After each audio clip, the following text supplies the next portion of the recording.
इतनी बड़ी संख्या में आप आए, मुझे इतना प्यार दिया, इसके लिए मैं तहे दिल से आपका शुक्रिया अदा करना चाहता हूं।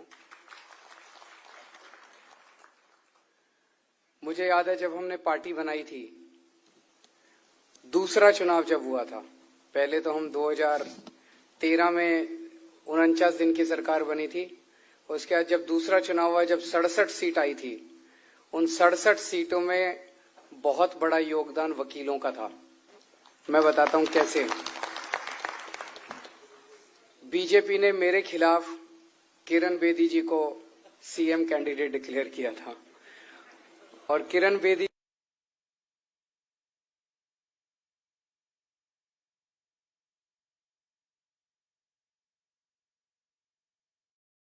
वो फैसिलिटी मिल रही है। तो दिल्ली पहला राज्य पूरे देश में बना जहां पे बिजली का रेट जो है आपका वो कमर्शियल नहीं है, वो डोमेस्टिक है। फिर वो रिश्ता और गाढ़ा होता चला गया हम लोगों का, हमारी मुलाकातें होती गई। वो शुरुआत वहां से हुई थी, मैंने बताया कि शुरुआत वहां से, लेकिन उसके बाद बहुत अच्छे रिश्ते होते गए वकीलों के साथ।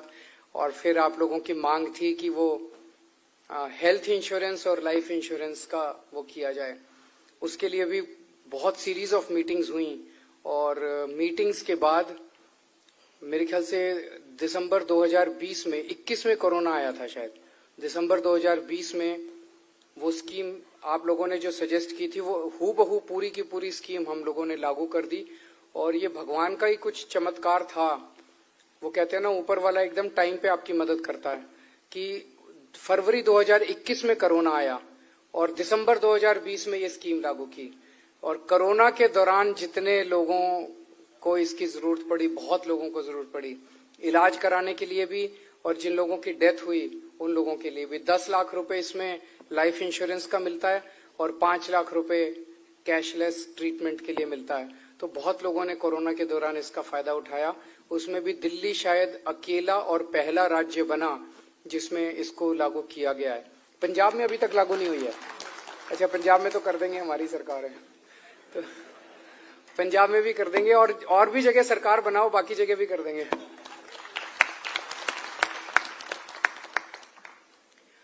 आज जो मैं आपके बीच में आया हूं, ये एक स्पेशल कारण है। और वो कारण है, मैं आज आपसे वोट मांगने के लिए नहीं आया। आज आप लोगों से देश को बचाने की अपील करने के लिए आया हूं।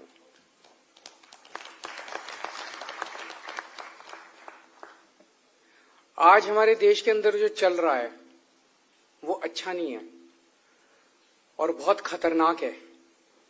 जो मेरे साथ हुआ वो एक संदेश दिया गया है कि केजरीवाल को गिरफ्तार कर सकते हैं, अगर हम इसको चुनाव के बीच में गिरफ्तार कर सकते हैं तो फिर किसी को भी कर सकते हैं हम लोग। ये संदेश पूरे देश के सारे विपक्ष को, सबको, बड़े बड़े नेताओं को, सबको दे दिया गया है। प्रधानमंत्री जी एक स्पेशल प्रोजेक्ट पे काम कर रहे हैं और उसका नाम है वन नेशन वन लीडर। कि इस देश में अब एक ही नेता होगा, प्रधानमंत्री जी, उसके अलावा कोई नेता नहीं होगा। और उसके 2 पार्ट्स हैं उस प्रोजेक्ट के।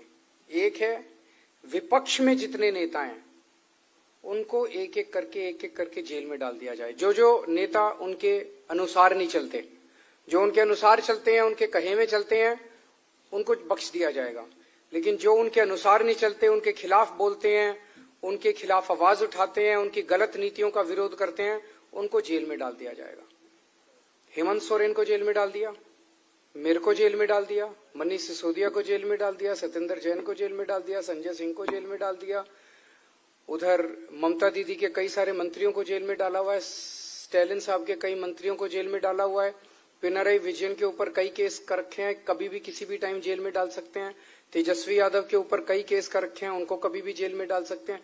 देश का कोई ऐसा मुख्यमंत्री नहीं बचा विपक्ष का जिसके ऊपर इन्होंने केस नहीं कर रखे और जब चाहे जेल में ना डाल सकते हो। सबको जेल में डाल सकते हैं। एनसीपी पार्टी है, उसके 2 टुकड़े कर दिए। शिवसेना जो है उसके 2 टुकड़े कर दिए। तो जैसे रशिया के अंदर हुआ, रशिया में पुतिन जो है उसने क्या किया, सारे विपक्ष को या तो जेल में डाल दिया या मरवा दिया। आपने पढ़ा होगा, सबसे बड़ा जो विपक्ष का नेता था उसको मरवा दिया उन्होंने। तो जितने विपक्ष के नेता थे सबको या तो जेल में डाल दिया या मरवा दिया, और फिर चुनाव करवाया। 87% वोट मिल गया पुतिन को।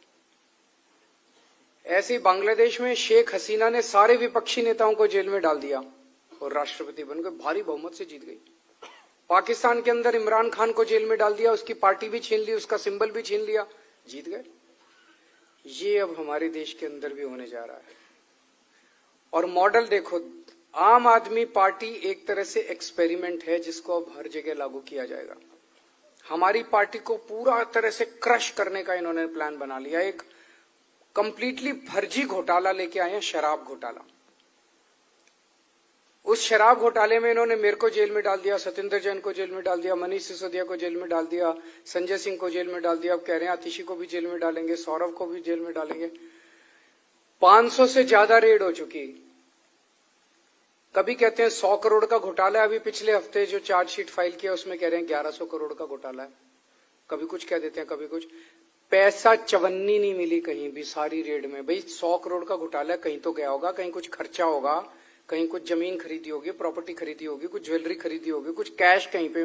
कुछ नहीं, कहीं खर्चा नहीं मिला, कुछ नहीं मिला इन लोगों को। एक थ्योरी बना रखी है 100 करोड़ गोवा गया, 100 करोड़ हवा में चल के गोवा गया और हवा में गायब हो गया सारा का सारा पैसा। कुछ नहीं मिला इनको। मैं एक बड़ा इंटरेस्टिंग बताता हूं कि पंजाब के चुनाव हुए थे 2022 के पहले, 2022 में, फरवरी 2022 में।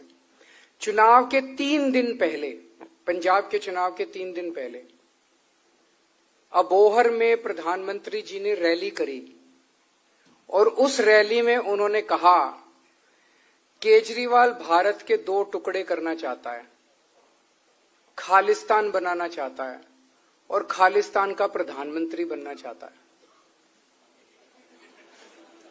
ये क्या है? जैसे गुड्डे गुड़िया का खेल नहीं खेलते थे बच्चे, ऐसे तू भारत का प्रधानमंत्री बन जा, मैं खालिस्तान का प्रधानमंत्री बन जाता हूं। ये प्रधानमंत्री के मुंह से ये निकला। ये मैं गूगल मार लेना आप लोग जाके बाहर निकल के, अबोहर रैली प्रधानमंत्री की। कहते हैं कि केजरीवाल भारत के 2 टुकड़े करना चाहता है।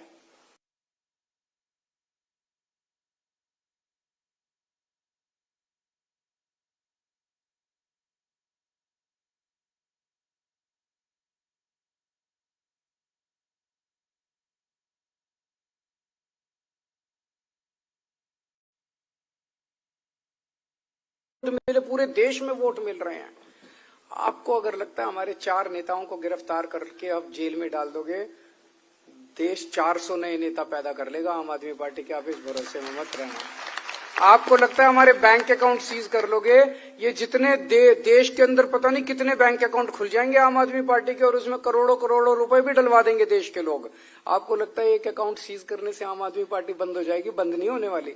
आपको लगता है हमारे को दफ्तर खाली करा दोगे, 100 दफ्तर दे देंगे आम आदमी पार्टी को पूरे देश के अंदर, इस देश के लोग। आम आदमी पार्टी को अब कुचलना नामुमकिन है और यही मॉडल वो इस देश के अंदर लागू करना चाहते हैं। तो अब आप सब लोगों को अगर ये दोबारा आ गए तो इस देश के अंदर जनतंत्र नहीं बचेगा। चुनाव या तो करवाएंगे ही नहीं, और अगर करवाएंगे तो वो पुतिन टाइप और बांग्लादेश टाइप और पाकिस्तान टाइप कराएंगे, जब सबको वो जेल में डाल के और चुनाव। हिटलर ने भी यही किया था। अगर आपने हिटलर की वो जीवनी पढ़ी हो तो उसने भी आने के कुछ महीने के अंदर सारे, उसने एक जबरदस्ती आग लगवा दी अपने पार्लियामेंट के ऊपर और जितने विपक्ष के नेता थे सबको उनको आग के केस में उन सबको जेल में डाल दिया और फिर चुनाव कराया। 90% से ज्यादा वोट आ गए हिटलर के। तो यही काम ये करने वाले हैं। आज मैं आपसे अपील करने के लिए आया हूं कि इस देश को बचा लो। किसी भी हालत में हमें मोदी जी को इस बार दोबारा सरकार नहीं बनाने देनी। ऐसा नहीं कि मुझे कोई उनसे पर्सनल नफरत है, पर देश की बात है। आजादी का आंदोलन पढ़ो तो आप ही लोगों ने सबसे आगे बढ़ चढ़ के आजादी के आंदोलन में हिस्सा लिया था। वकीलों ने सबसे ज्यादा, जो भी उठा के देख लो वकील ही थे। गांधी जी भी वकील थे, जवाहरलाल नेहरू भी वकील थे, मोतीलाल नेहरू भी वकील थे, बाबा साहब अम्बेडकर भी वकील थे। वकीलों ने ही संभाला था पूरा मोर्चा। ये मोर्चा भी आप, और केजरीवाल को सत्ता में लाने वाले भी आप ही लोग हैं।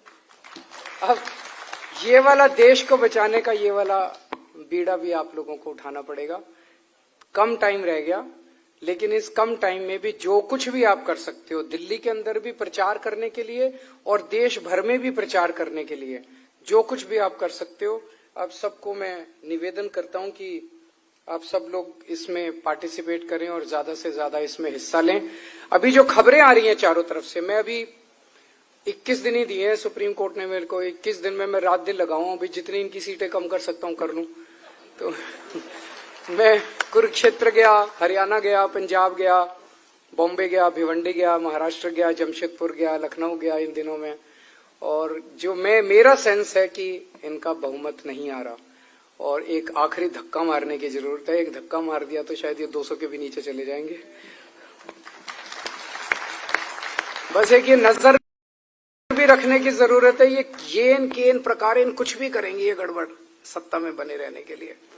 तो ये वोटर टर्नआउट वाला जो अभी चल रहा है किस्सा आजकल, उसको लेके मैं काफी चिंतित हूं कि एक दिन इलेक्शन कमीशन कहता है 52% वोट पड़े और 6 दिन बाद कहता नहीं ये 52% नहीं थे 62% थे, तो 10% कहां से बढ़ गए। तो उसके बारे में कोई ट्रांसपेरेंसी नहीं हो रही। कुछ आज एसवाई कुरैशी जो फॉर्मर इलेक्शन कमिश्नर थे, उनका इंटरव्यू सुन रहा था, वो कह रहे थे कि ये चिंताजनक है, ऐसा प्रोसीजर है नहीं। डेटा बोले आजकल तो टेक्नोलॉजी है, रियल टाइम डेटा आता है आजकल, तो बोले डेटा तो तुरंत बताया जा सकता है। सुप्रीम कोर्ट में ये 24 तारीख को केस लगा है, मैं उम्मीद करता हूं कि सुप्रीम कोर्ट इसके ऊपर ट्रांसपेरेंसी के पक्ष में जजमेंट देगा। फॉर्म 17C जो है वो सारा वेबसाइट पे डाल दो, आजकल तो वेबसाइट पे कुछ भी डाला जा सकता है, पूरा देश देख लेगा कि कहाँ कितने वोट पड़े। उसमें क्यों छुपाया जा रहा है? जब छुपाते हैं तो शक पैदा होता है, और जब शक पैदा होता है तो सिस्टम के ऊपर से फेथ खत्म होता है, और जब सिस्टम के ऊपर से फेथ खत्म होता है तो जनतंत्र सफर करता है। जनतंत्र विश्वास पे ही तो चलता है कि हमारी चुनी हुई सरकार है, हमें इसके ऊपर विश्वास है। तो आप लोगों ने जितनी डिमांड रखी है सारी पूरी करेंगे, सरकार बनवा दो पहले।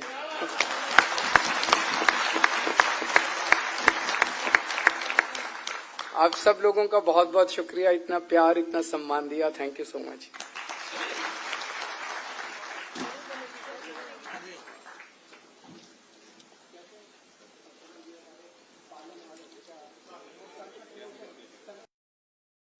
आप सब लोगों को मैं दिल से शुक्रिया अदा करना चाहता हूं कि आज बहुत सारे साथी जो हैं कोर्ट से भी, अभी कोर्ट बंद नहीं हुए थे लेकिन कई लोग कोर्ट छोड़ के और यहाँ पे इतनी भारी संख्या में आज मौजूद हैं। ऊपर भी नीचे भी पूरा पैक्ड है, बहुत सारे लोग खड़े हैं। इतनी बड़ी संख्या में आप आए, मुझे इतना प्यार दिया, इसके लिए मैं तहे दिल से आपका शुक्रिया अदा करना चाहता हूं। मुझे याद है जब हमने पार्टी बनाई थी, दूसरा चुनाव जब हुआ था, पहले तो हम 2013 में 49 दिन की सरकार बनी थी, उसके बाद जब दूसरा चुनाव हुआ, जब 67 सीट आई थी, उन 67 सीटों में बहुत बड़ा योगदान वकीलों का था। मैं बताता हूं कैसे। बीजेपी ने मेरे खिलाफ किरण बेदी जी को सीएम कैंडिडेट डिक्लेयर किया था, और किरण बेदी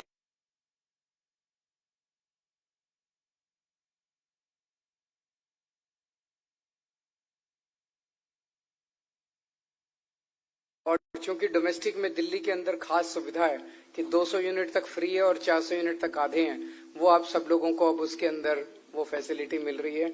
तो दिल्ली पहला राज्य पूरे देश में बना जहां पे बिजली का रेट जो है आपका वो कमर्शियल नहीं है, वो डोमेस्टिक है। फिर वो रिश्ता और गाढ़ा होता चला गया हम लोगों का, हमारी मुलाकातें होती गई। वो शुरुआत वहां से हुई थी, मैंने बताया कि शुरुआत वहां से हुई, लेकिन उसके बाद बहुत अच्छे रिश्ते होते गए वकीलों के साथ। और फिर आप लोगों की मांग थी कि वो हेल्थ इंश्योरेंस और लाइफ इंश्योरेंस का वो किया जाए, उसके लिए भी बहुत सीरीज ऑफ मीटिंग्स हुई। और मीटिंग्स के बाद मेरे ख्याल से दिसंबर 2020 में, 21 में कोरोना आया था शायद, दिसंबर 2020 में वो स्कीम आप लोगों ने जो सजेस्ट की थी वो हूबहू पूरी की पूरी स्कीम हम लोगों ने लागू कर दी। और ये भगवान का ही कुछ चमत्कार था। वो कहते हैं ना, ऊपर वाला एकदम टाइम पे आपकी मदद करता है, कि फरवरी 2021 में कोरोना आया और दिसंबर 2020 में ये स्कीम लागू की। और कोरोना के दौरान जितने लोगों को इसकी जरूरत पड़ी, बहुत लोगों को जरूरत पड़ी इलाज कराने के लिए भी, और जिन लोगों की डेथ हुई उन लोगों के लिए भी 10 लाख रुपए इसमें लाइफ इंश्योरेंस का मिलता है और 5 लाख रुपए कैशलेस ट्रीटमेंट के लिए मिलता है। तो बहुत लोगों ने कोरोना के दौरान इसका फायदा उठाया। उसमें भी दिल्ली शायद अकेला और पहला राज्य बना जिसमें इसको लागू किया गया है। पंजाब में अभी तक लागू नहीं हुई है। अच्छा, पंजाब में तो कर देंगे, हमारी सरकार है तो पंजाब में भी कर देंगे, और भी जगह सरकार बनाओ, बाकी जगह भी कर देंगे।